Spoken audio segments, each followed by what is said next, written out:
Well, hello. I'm Karen Wold Burns, and I've a very special story to tell. How do you think people would go from Benicia to Martinez, Concord and beyond, before our bridges were built? Well, there was a ferry boat of one sort or another. But let's get back to my story. Goodbye, old girl.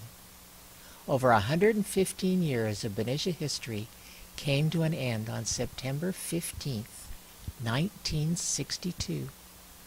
I stood on the apron leading to the car and passenger ferry, the MV Carquinez, affectionately known as Little Toot, to wave goodbye and watch her pull away from the slip for her final voyage. "Karen, come to the edge of the apron and grab my hand," shouted my father, retired Captain Fred Wold. I reached out.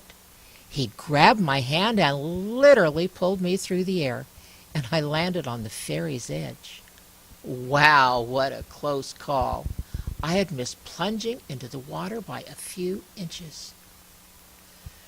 No longer would ferry service between Benicia and Martinez carry passengers and cars across the Carquinez Strait.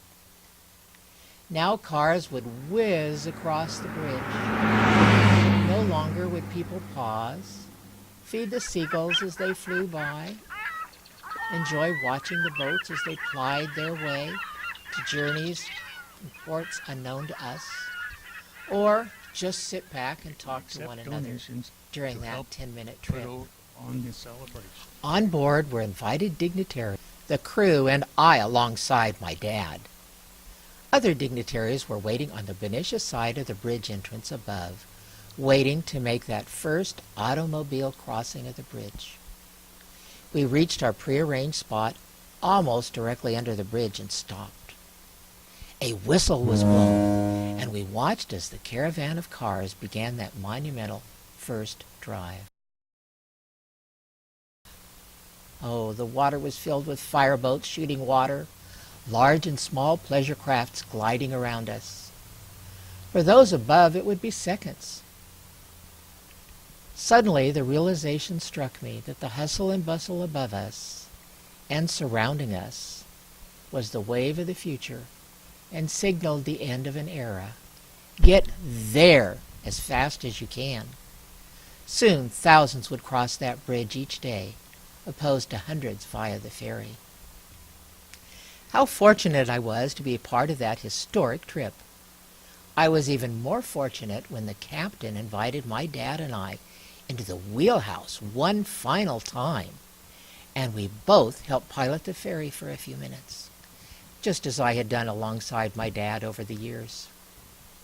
Oh, nothing will ever replace those memorable times of old. After all, I had taken my first ride shortly after my birth in 1940, and I even rode the ferry to Martinez and back during my first college years in Pleasant Hill.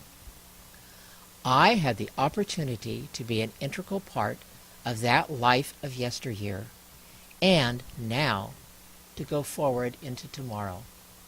Oh, you served us well from Benicia's founding by Robert Semple and Thomas Larkin until today. Thanks for the memories. You served us well. Goodbye, old girl.